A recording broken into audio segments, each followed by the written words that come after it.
Ang kanyang tunay na pangalan ay Gloria Galia. Mas kilala siya sa showbiz bilang si Gloria Romero, isang veterana at sikat na aktres. Paano ba naging artista sa showbiz si Gloria? Ano ang kanyang sekreto? Bakit tumagal siya sa showbiz industry? The Philippine Showbiz List presents Kwento ng Buhay ni Gloria Romero. Si Gloria Galia ay ipinanganak noong December 16, 1933 sa Denver, Colorado. Ang kanyang mga magulang ay si Pedro Galia at ang kanyang ina ay si Mary Borrego, isang Amerikana. Noong 1937, ang kanilang pamilya ay bumalik sa Pilipinas, specifically sa Pangasinan. Ayon sa kwento noong panahon na yon, ay walang mga sinihan sa lugar nila. Kailangan pa raw nilang pumunta sa kalapit na bayan upang manood lang ng mga pelikula. At nakadagdag ito sa kagustuhan ni Gloria na maging isang artista balang araw. Nag-aral si Gloria sa Mabini, Pangasinan, sa Mabini Elementary School sa kanyang elementary days at graduate naman siya ng high school sa Riverview High School. Si Gloria ay may isang kapatid na lalaki na naging aktor rin. Ito ay si Tito Galia.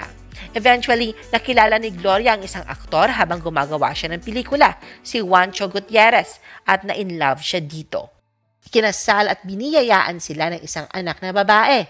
At ito nga ay si Marites, na ngayon ay may anak na rin, si Christopher Gutierrez, na pinasok din ang showbiz noon. Showbiz career.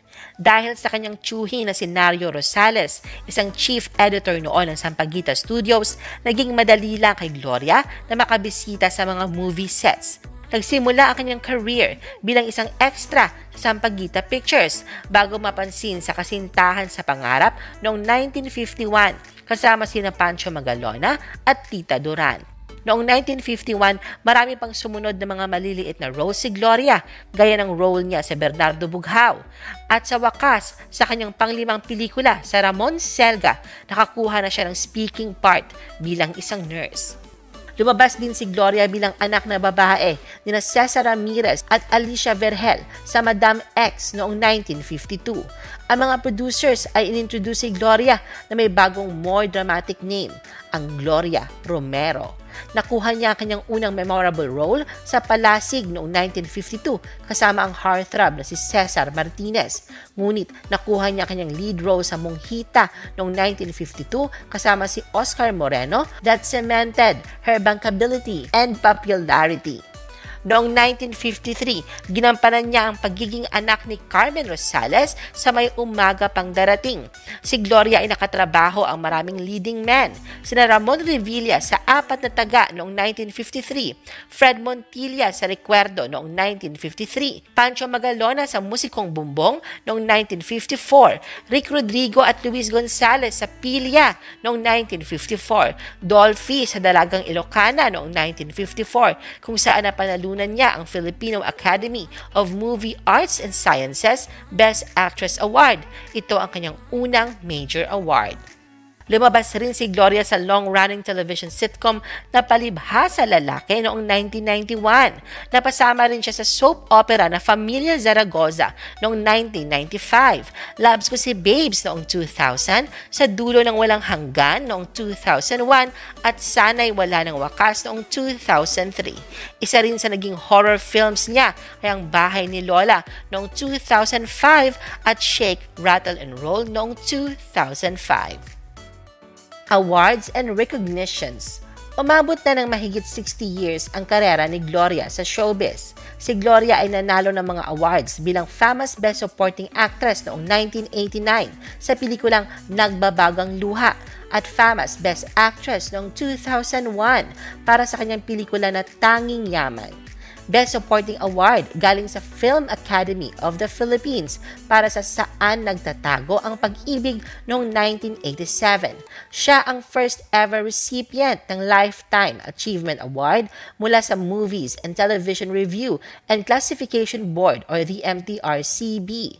Sa 8th Golden Screen Awards na hineld noong April 2, 2011, napabilang siya bilang isa sa mga 13 movie icons of our time. Isang plaque ang binigay sa kanya ng Regal Entertainment matriarch na si Lily Monteverde. Noong 2005, isa si Gloria sa 31 babae na binigyan ng award ng Pamaas Gintong Bay Award sa Malacanang Palace mula kay President Gloria Macapagal Arroyo.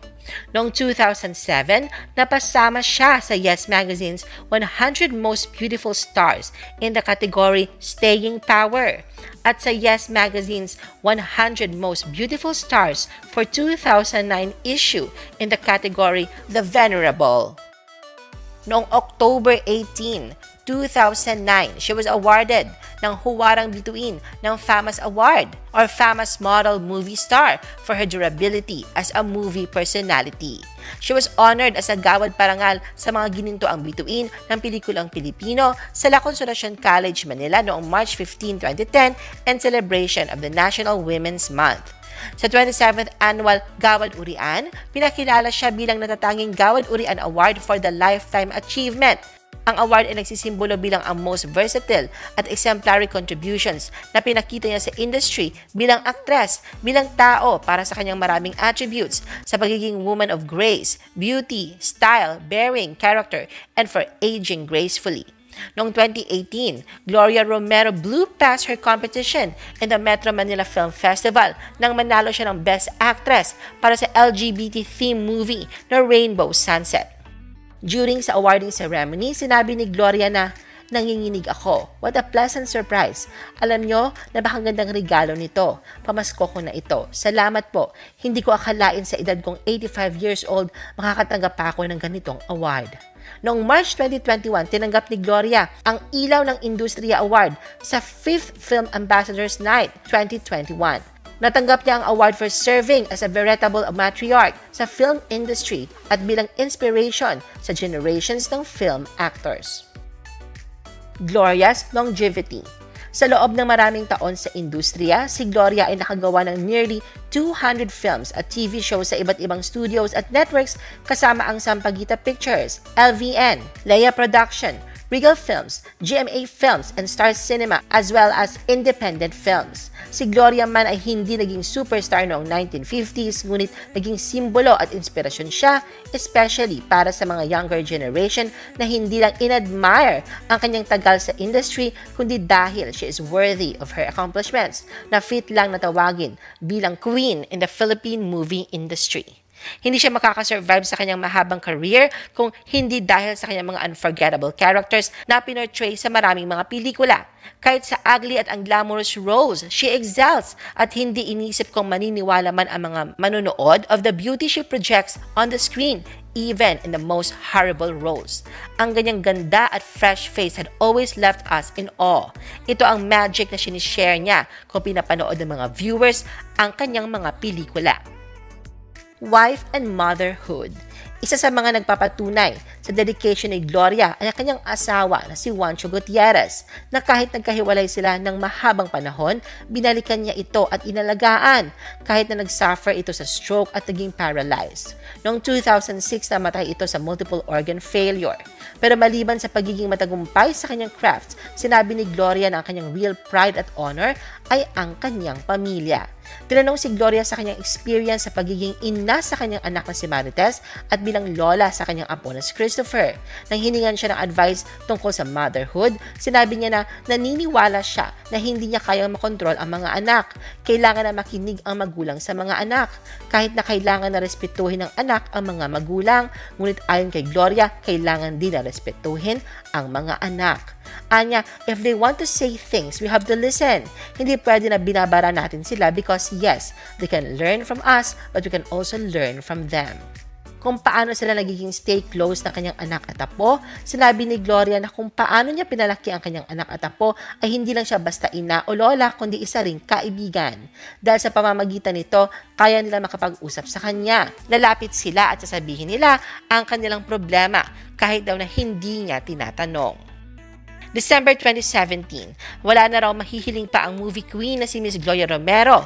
Halos kasi lahat ng mga nakasabayan niya na mga movie queens Gaya ni Nida Blanca, Charito Solis, Lolita Rodriguez ay sumakabilang buhay na. Siya na lang ang natiling aktibo. Anya, I am just so blessed to still be here in the industry.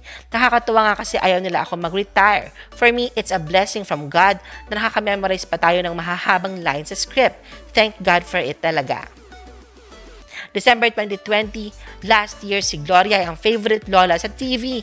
Si Gloria ay napanood sa high-rating weekly magical anthology na Daig Kayo ng Lola Ko every Sunday night sa GMA7. Ginampanan niya ang isang lovable fairy Lola Goring na nagsishare ng heartwarming magical stories sa kanyang mga apo. Ilan rin sa kanyang mga several big projects sa kanyang home network ay ang Kambal Karibal, Meant to Be, One Happy Love Story, and The Rich Man's Daughter. Semi-retired na ngayon si Gloria Romero sa showbiz at mas binibigyan niya ng panahon ngayon ang makasama at makabanding ang kanyang anak at apo. March 1, 2021, nag-celebrate na kanyang 87th birthday si Miss Gloria Romero. Ngunit sa kabila nito ay nanatiling malakas at maayos ang kanyang kalusugan, kaya naman patuloy pa rin siya sa pagtatrabaho. I-post ang inyong comments at reaction sa baba. At huwag kalimutan na i-like at i-share ang video na ito. Gusto mo pa ba ng ibang showbiz videos? Panoorin ang aming iba pang top viewed videos.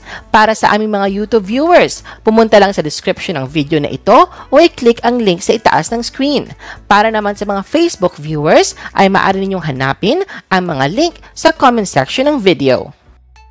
I-follow nyo din kami sa Facebook at mag-subscribe sa aming YouTube channel. Thanks for watching!